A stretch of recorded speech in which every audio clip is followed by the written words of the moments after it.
Live from Utrecht, this is the Wirdum Sjorsnado. Hello. Hey Sjors. What's up? I forgot to mention something very important last week. Okay. We, Sjors, have our own RSS feed. We do. For the Wirdum Sjorsnado. But you didn't really forget to say it because it was spliced in and then Ruben appeared out of nowhere. No, that was the week before. It was spliced in last week too. Oh, was it? Yes. Nice. So it's really strange because Ruben suddenly appeared in the podcast. Oh, that's weird. I didn't know that. He's not here now. Don't worry. Clearly, I didn't listen to our own podcast last week. I always like to listen to it. Okay, well, that's good. So our editor saved us there. Yes. And this week, I'm saving us. Okay. Dear listeners, we have our own RSS feed. Make sure to tune in to the Wirdum Sjorsnado each week. If you don't know what an RSS feed is, yet you are listening to this rather technical podcast, just, you can subscribe in Apple, in iTunes podcast or Spotify podcast, etc. So, Sjors, this week we are going to create a carbon copy of the Chaincode podcast. That's correct. The Chaincode guys, they have their own podcast, which is called, let's see, is it just called the Chaincode podcast? Yep, it's just called the Chaincode podcast. It's a great podcast. It is a good podcast. They had an episode with James O'Brien on Assume UTXO. And we are going to make an episode on Assume UTXO. And we're going to follow roughly the same structure. We're just going to create the same podcast, just with our voices this time. Yep. We're going to do it step by step. First step is headers first. That's how they did it, so that's how we're going to do it. Right, and by first step, you mean we're going to go back in time and look at some improvements on how to download the blockchain quickly and safely. Yeah, that's basically the problem that we're solving here. Well, not you and me. Well, maybe you a bit, but definitely not me. But it's the problem of syncing. So when you turn on your Bitcoin Core node, then the first thing your node's got to do is, well, other than connect to the network, which we discussed last week, then the next thing is it needs to be able to communicate with the network. It needs to download the blockchain. It needs to be aware of the state of the network, basically. Yeah. So the most naive way to do that would be to say to other peers, just give me everything you've got. And then you get, gigabytes and gigabytes and gigabytes and terabytes of blocks and headers and random stuff, and your hard disk is full and you crash. So that's not the right way to do it. So I think the initial version of Bitcoin, before it was even called Bitcoin Core, it would just ask nodes for a header, and then it got a header and it would ask nodes for a block, and it would get that block, and it would ask for the next header, and it would just sequentially get all the headers, sequentially get all the blocks. One header at a time, followed by the same block, one at a time. Yeah, I think so. I might be wrong on this, but it doesn't really matter for what we're about to explain. Mm-hmm. So what's the problem with that? Well, the problem with that is you don't know if you're following a dead end. So I might be, we all know, that there's a lot of blocks out there, but I could give you, when you start syncing, I could give you the first block, and then I could just mine the second block and the third block myself at a very low difficulty. So I could just keep the Bitcoin difficulty at 1 and just mine a chain with like 1 million blocks in it. And I would give them to you one by one by one by one, and you would check it and you'd be happy, and you would check it and you'd be happy. And I would send you, megabyte-sized blocks or even bigger with all the SegWit stuff in it. Sure. Yeah, just to be clear, even though the difficulty is low, that doesn't make it any easier for my node to verify the transactions. It's still going to cost a lot of computational power. So it's very cheap for me to generate a fake chain with very low difficulty, and I can just keep you busy for a long time. Mm-hmm. So one way to get rid of that problem is to first ask for headers, not the entire block, but just headers. Just to be clear, this isn't really a problem in itself, because in the end, I would still, as a new node, compare chains and compare blockchains, and then pick the one with the most difficulty. It's just you need to verify all of the chains first before you would make the pick. That's the problem here. But I could, turn on Amazon and give you 1 million chains like that. Right. So it would be very hard for you to find the real one. Right. Right. So the idea then is you download the headers instead. So headers are a lot smaller. So I can give you a bunch of nonsense there, but you can quickly shop between headers and see the total difficulty in it. Right. So instead of downloading and verifying all the chains and then picking the one with the most proof of work, I'm first checking out which chain has got the most proof of work. So I'm basically inverting it, right? Yes, exactly. And then the one with the most proof of work, that's the one I'm actually gonna validate. Right, because so far you just have SPV security, so you just know which one has the most proof of work, but it could be invalid. So in that case, you start downloading one block at a time, or in fact, because you already have all the headers, you can download lots of blocks at the same time from different nodes in parallel, but you have to verify them in sequence. And then if you run into an invalid block, okay, then you say this header chain might have the most proof of work, but it's not valid. So I'm going to go to the second most proof of work header chain and ask for the blocks. Right. It's mostly going to be the same, maybe except the last few. Mm-hmm. Yeah, you mentioned SPV security very briefly. Technically, that would be possible, right? Even though Bitcoin Core doesn't do that right now, it would be possible to bootstrap your nodes, get started with SPV security at first, and then only after you're done validating all of the blocks, you got full security. Yeah, no, you could, but I don't think you would know your transaction history because you do need the blocks for that.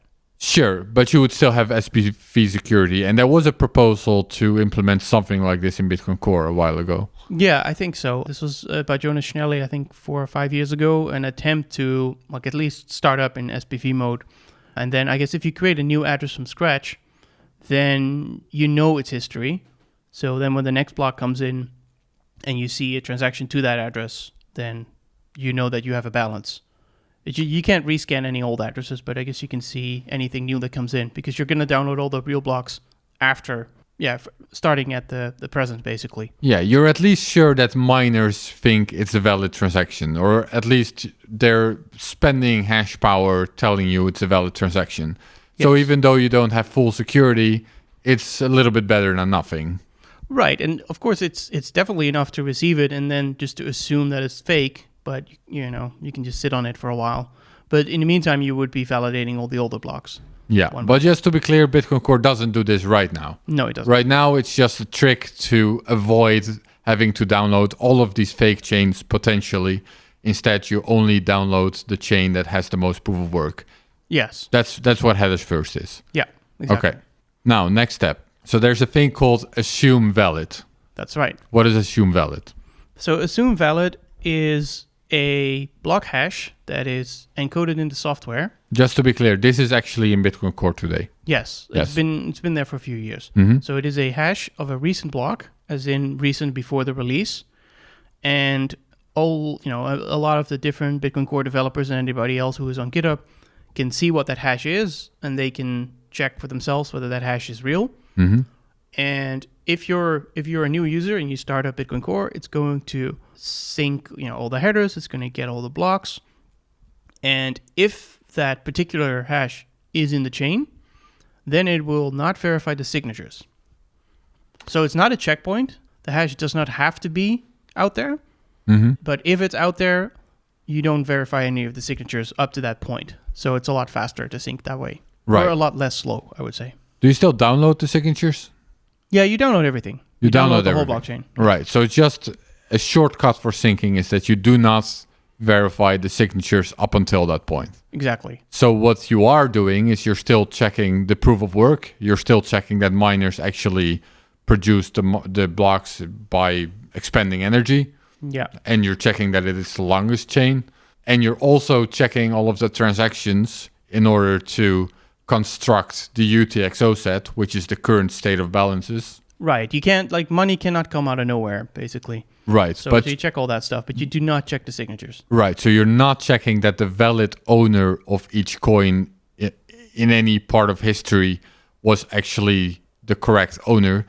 For that, you're trusting essentially on the miners as well as on the developers, I guess. You're fully trusting the developers.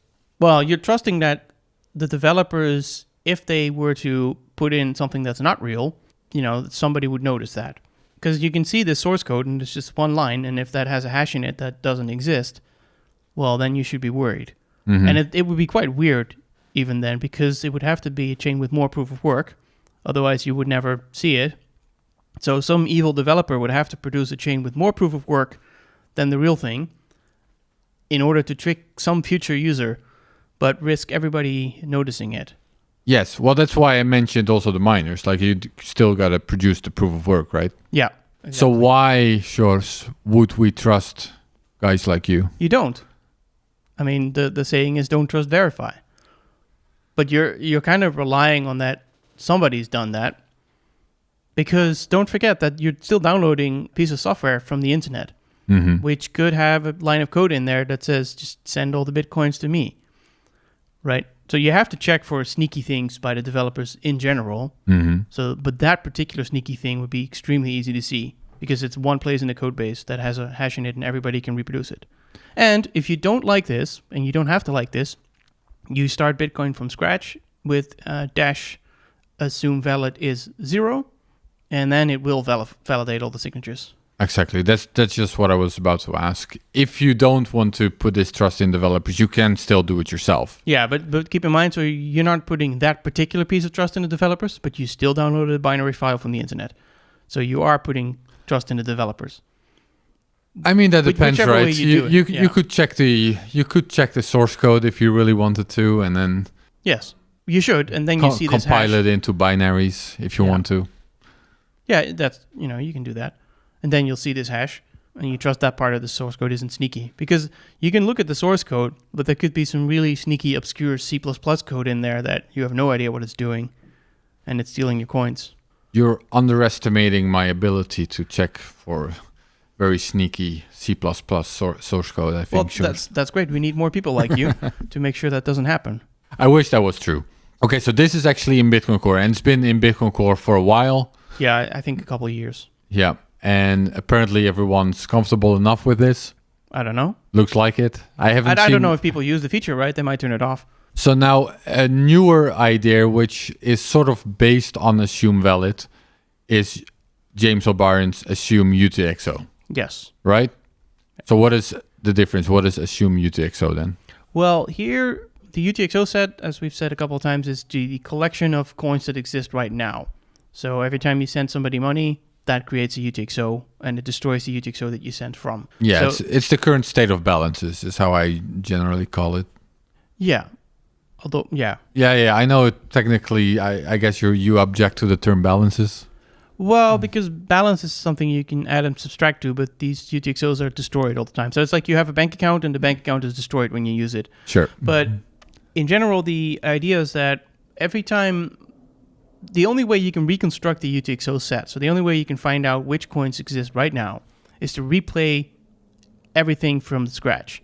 So you have to take the first block, see which coins it creates, which coins it destroys. Then the second block, see which coins it destroys, which coins it creates, etc., etc., etc., etc. And that takes a long time, and you can only do it sequentially. You have to start at the beginning, you have to go to the end. You cannot do it in parallel.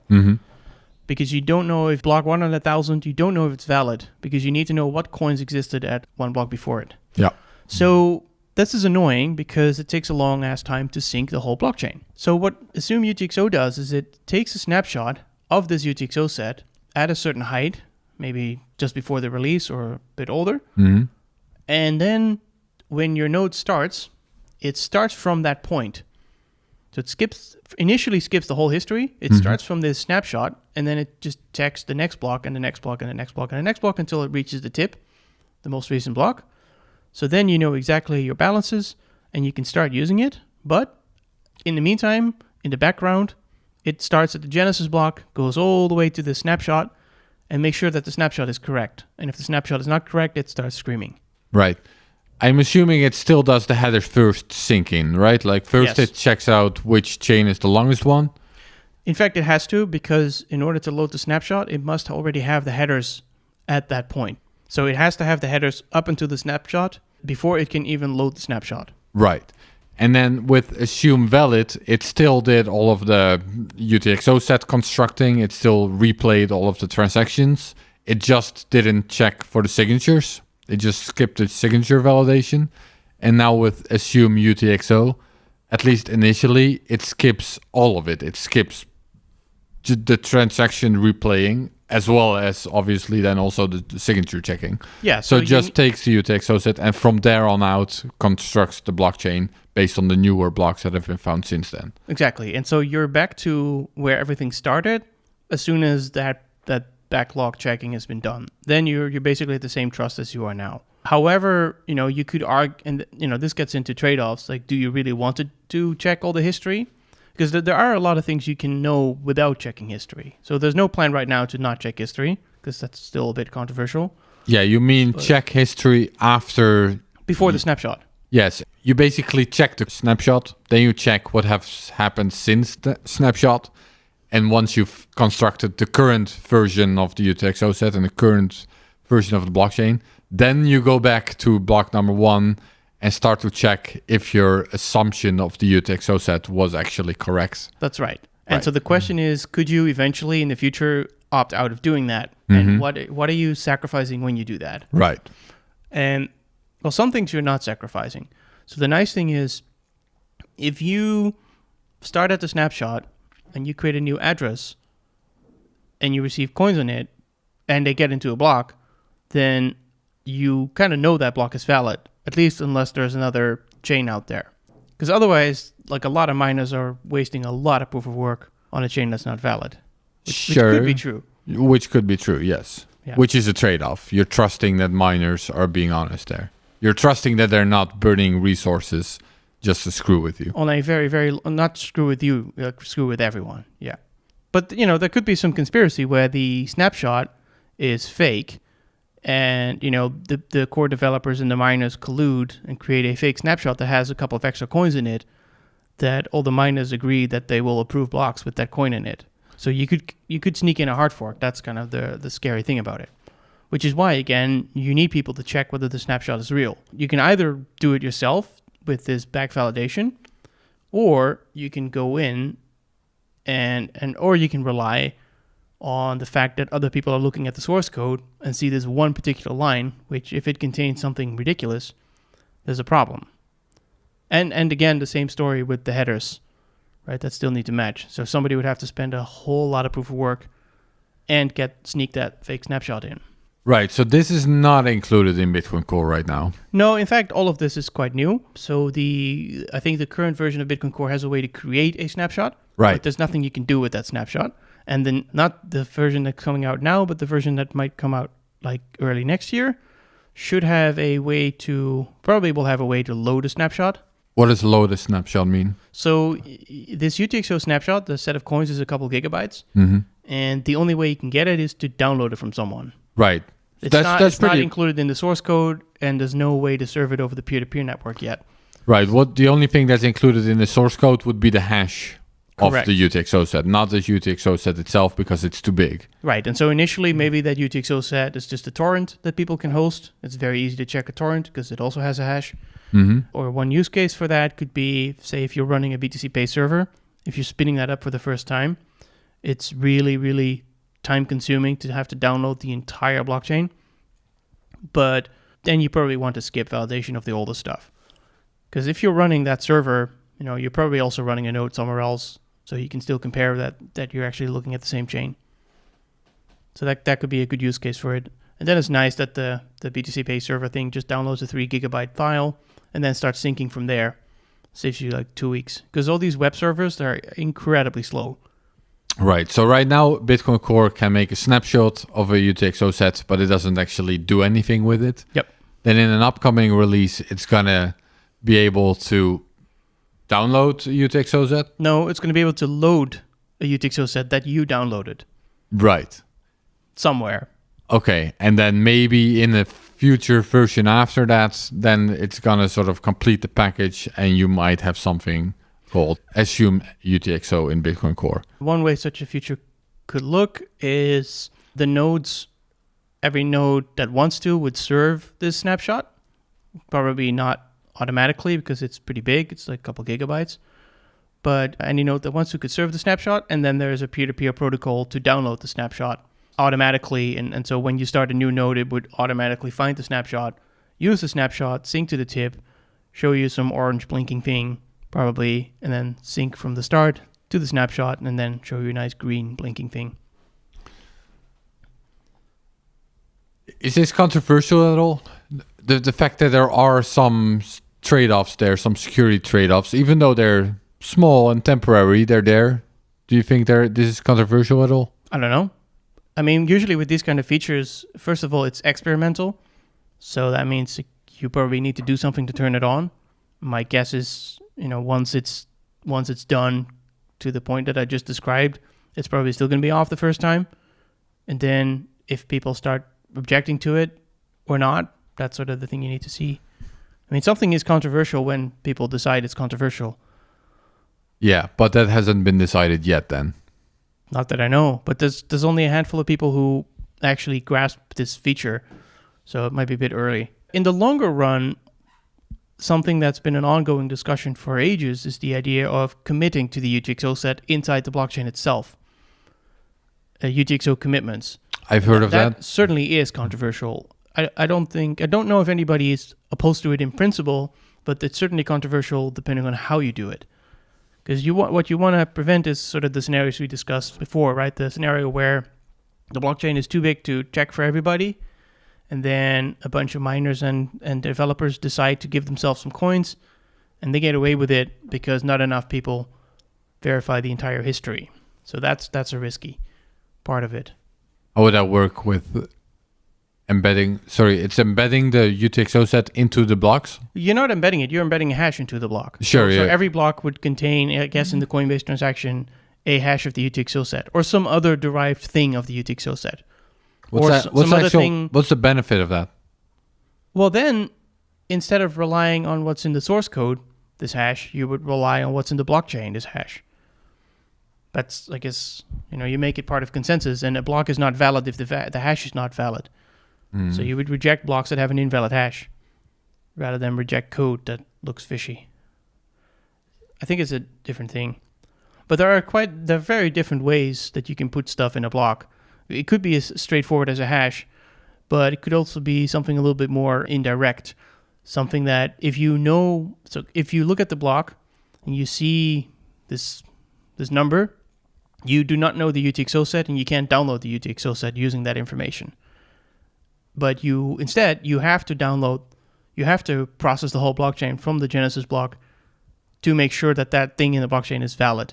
But then the question is what it's just going to be. There's some tricky trade-offs there. You should ask Peter Todd at some point, because he's thought about that stuff a bit more. At some point, I will. Yeah. All right. We've gone off the rails. Well, no, but I think we covered everything. Yeah, I mean, in general, it's, one thing that people complain about when they hear about Bitcoin Core is like, oh my God, I need to download the whole blockchain. And then, you get this trade-off as, do you want people to just put up with that? Do you want to make it slightly less annoying? Yes, add a trade-off. Yeah, and then the smallest possible trade-off. So I think this is a very interesting project, so I'm happy to test it. That's usually what I do. Good. Test it, try to break something, and then complain on GitHub. All right. Well, I have nothing else to ask. Alrighty, in that case, thank you for listening to the Van Wirdum Sjorsnado. There you go.